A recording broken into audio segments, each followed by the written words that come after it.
Economia, por Gilson Schwartz. Professor Gilson, qual o tema da coluna hoje? Bilionários e trilionários vem para primeiro plano com a divulgação pelo Congresso americano de um relatório que confirma de uma vez por todas o grau de monopólio, de concentração, de centralização de capitais na área de tecnologias de informação e comunicação. São as grandes empresas do mundo, são os grandes bilionários que controlam o que praticamente todo mundo que hoje em dia está conectado usa, abusa, pensa que controla e na realidade acaba sendo controlado. São redes sociais, são mídias sociais que transformaram a vida praticamente de todos os cidadãos nas grandes cidades em todo o planeta. O relatório é taxativo.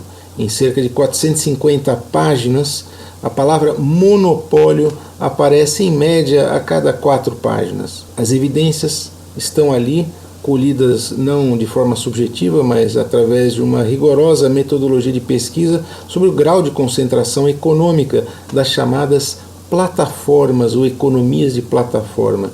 É um bem alentado relatório que demonstra práticas de manipulação de preço, de abuso da dependência de pequenos empreendedores, desses pequenos negócios, com relação ao controle que é exercido pelas grandes empresas. Estamos falando aqui de Google, Amazon, Facebook, Apple.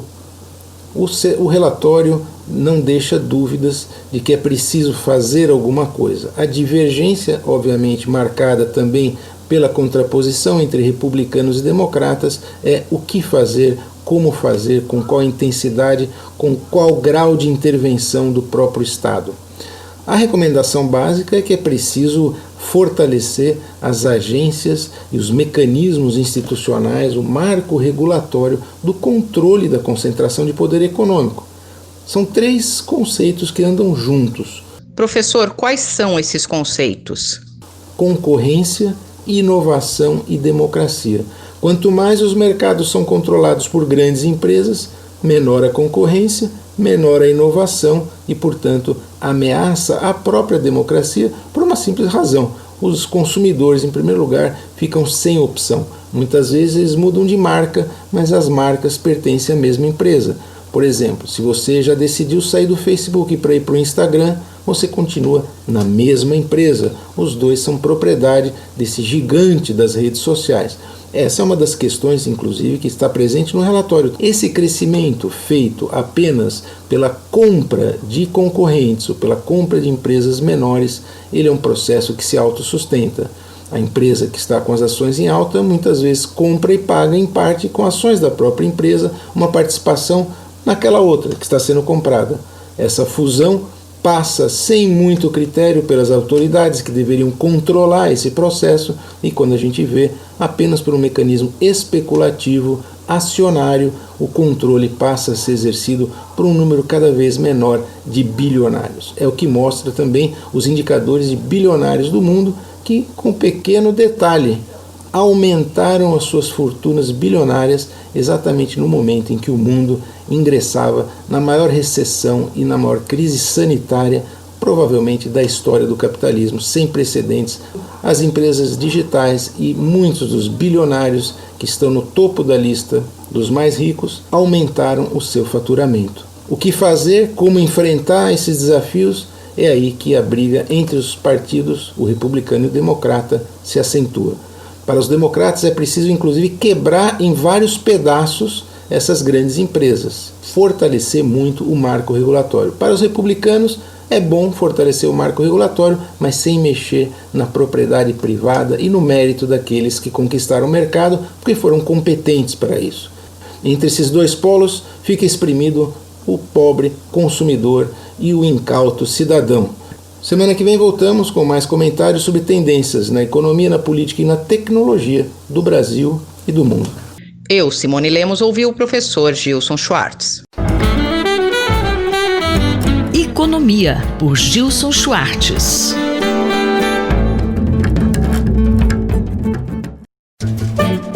Horizontes do Jornalismo, por Carlos Eduardo Lins da Silva. Professor Carlos Eduardo, os debates eleitorais nos Estados Unidos trazem à luz a figura dos jornalistas que atuam como mediadores. Como o senhor vê a atuação desses profissionais? Márcia, os jornalistas têm sido, não só nos Estados Unidos, mas no Brasil também, paulatinamente excluídos, na verdade, dos debates, porque os partidos políticos e os candidatos têm que estar de acordo com as regras que vão ser seguidas durante o evento.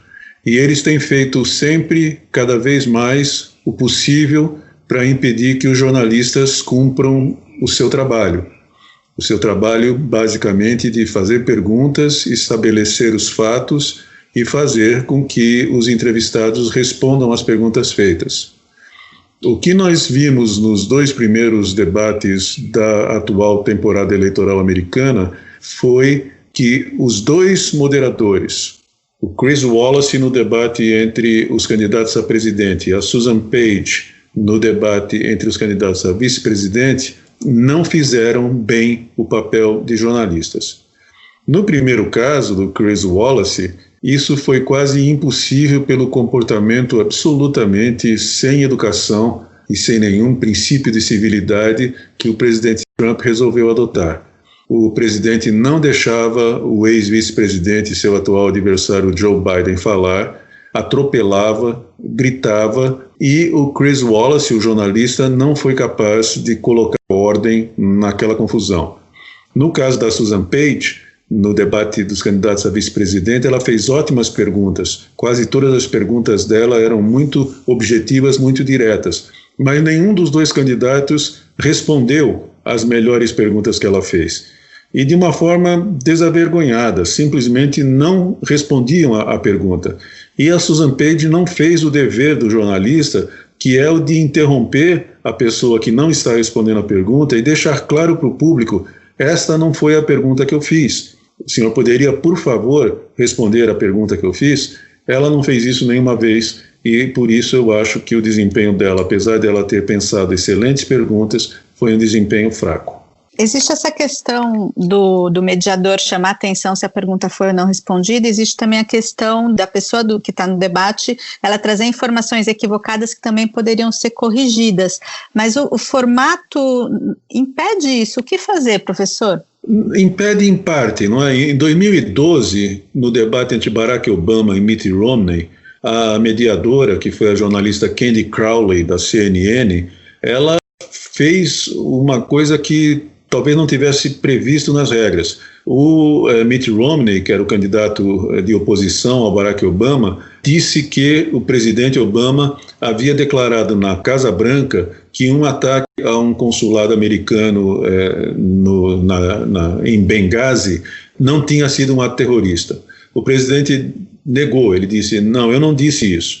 E a Candy Crowley, ela simplesmente interveio e falou o seguinte: eu estava na Casa Branca naquele dia e o presidente disse sim que foi um ataque terrorista, desmentindo, portanto, o que o Mitt Romney havia alegado.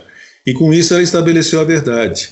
Eu acho que essa é uma das funções do jornalista num debate, é estabelecer a verdade quando possível. Agora, como você disse, é difícil porque as regras são muito rígidas e o jornalista acaba sendo apenas uma pessoa que faz a pergunta e depois fica vigiando o tempo para impedir que um dos 2 ou os 2 ultrapassem muito o tempo que eles têm à sua disposição. Ele não tem feito, ele jornalista ou ela jornalista, não tem feito o sequenciamento das perguntas, não tem exigido que as perguntas não respondidas sejam respondidas e não tem estabelecido a veracidade quando mentiras são ditas, e foram ditas muitas mentiras nesses 2 primeiros debates da temporada eleitoral americana de 2020. O jornalista e professor Carlos Eduardo Lins da Silva, colunista da Rádio USP, conversou comigo, Márcia Blasques.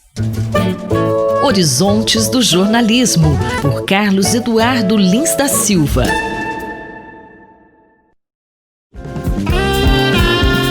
Corpo em Movimento, por José Carlos Fará. A coluna de hoje fala do estresse vivido pelos profissionais da área de saúde que lidam diretamente com pacientes de Covid-19. Segundo o Conselho Federal de Enfermagem, o Brasil é o país que teve o maior número de mortes de enfermeiros e profissionais de saúde nessa pandemia. Outro estudo mostra que as pessoas nessas condições tiveram um aumento de 49% de ansiedade e 25% de depressão. O professor Fará diz que eles precisam ser mais bem assistidos por programas ou, individualmente, eles deveriam procurar fazer alguma atividade que lhes proporcione prazer ou descanso. Recomenda-se, nesse caso, a atividade física, porque ela atua no equilíbrio das funções do nosso corpo, proporcionando relaxamento e recuperação. Olá, ouvintes. Muito tem se falado sobre os efeitos que o isolamento social causa na saúde, levando a doenças, sejam elas de ordem física ou mental. Algumas atividades profissionais são mais estressantes que outras. O trabalho em casa é uma evolução e realidade, mas, se não for realizado com organização e planejamento, pode trazer consequências para a nossa saúde.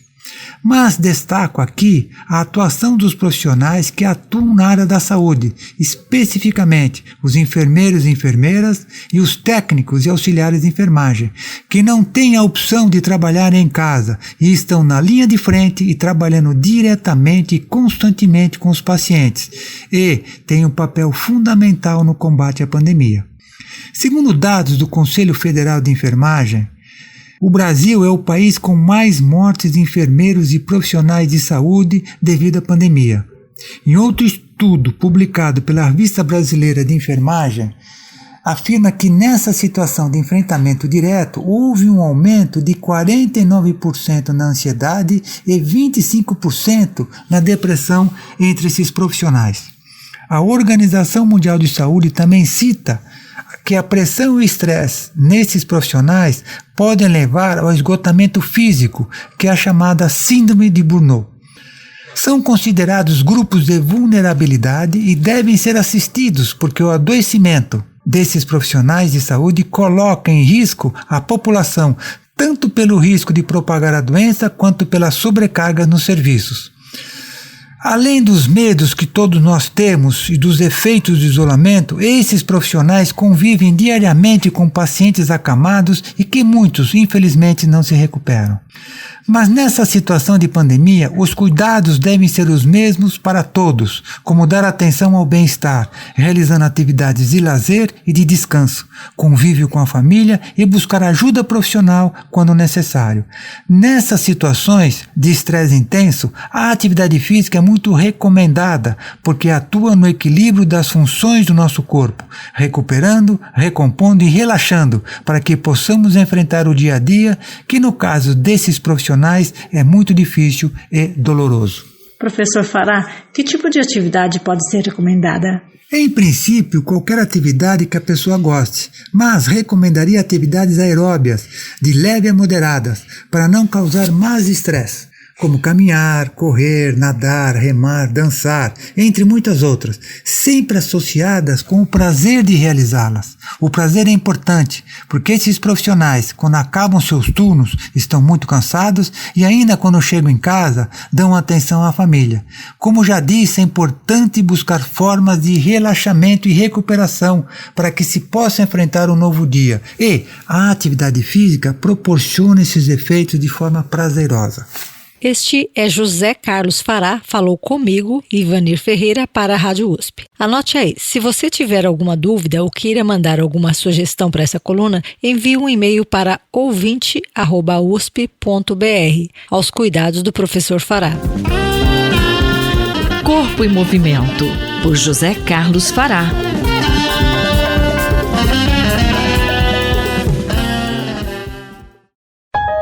Observatório da Inovação, com Glauco Arbix. Bom dia, professor Glauco. A formação em pós-graduação tem se mostrado importante no mercado de trabalho? Bom dia, ouvintes da Rádio USP. Bom dia, Cinderela. Em meio à pandemia, ao número enorme de contaminados e de mortos no mundo e aqui no Brasil, ainda tem espaço para boas notícias. Pesquisa inédita do Centro de Gestão e Estudos Estratégicos conseguiu identificar que entre 2009 e 2017, cresceu mais de 100% a oferta de empregos e, precisamente, os empregos formais de mestres e doutores no Brasil. É um dado muito importante, uma vez que o número desses empregos é muito baixo ainda quando comparado aos padrões internacionais. Significa que o sistema de pós-graduação brasileiro, ainda que possa ter problemas, ele cresce, ele se expande e ele forma gente de qualidade que está sendo absorvido pelas empresas, pelo mercado de trabalho. Veja os dados interessantes. Mestres e doutores, eles tiveram aumentado a quantidade daqueles que se graduaram, seja com mestrado, seja com doutorado. Em 2017, mais de cerca de 60 mil pessoas eram mestres e 21 mil doutores, o que significa um aumento de mais de 500% quando comparados aos dados de 1996, que é os dados registrados que nós temos à disposição. Professor, qual é a região do país com maior número de mestres e doutores? Embora ainda represente uma área que mais contribui para a formação de mestres e doutores, que é exatamente a região sudeste, o Brasil cresceu mais do que o sudeste. Isso é uma boa notícia, não é ruim. Ou seja, o sudeste perdeu 20 pontos percentuais no número de mestres e 32 pontos percentuais no número de doutores formados. Isso significa que outros estados começaram a crescer de forma mais veloz na formação e qualificação dos seus profissionais, na verdade profissionais de alta qualidade, né? Em 2009, ou seja, praticamente pouco mais de 10 anos, a cada 1.000 indivíduos empregados, 4,5 eram mestres e 1,8 doutores, né? De cada 1.000 empregados. 8 anos depois, essa proporção chegou a 7,7 no caso dos mestres e 3,6 no caso dos doutores, ou seja, em cada 1.000 empregados, quase 8 atualmente são mestres, quase 4 são doutores. É sempre bom lembrar, né, gente, que os doutores têm uma média salarial cerca de 50% superior à dos mestres atinge uma cifra de mais de R$15 mil, que esse é um dado referente a 2017. Em termos de remuneração, os estados que mais pagam mestres e doutores são os estados do Mato Grosso e o próprio Distrito Federal. Boa notícia, estudem, se preparem, entrem na pós-graduação, consigam um bom emprego, que isso vai ajudar vocês, a família de vocês e o próprio país. Um abraço. Mais informações sobre inovação estão disponíveis no site Observatório da Inovação do Instituto de Estudos Avançados da USP, oic.unap.usp.br. Eu sou Cinderela Caldeira e conversei com o professor Glauco Arbix para a Rádio USP. Até a próxima semana. Observatório da Inovação, com Glauco Arbix.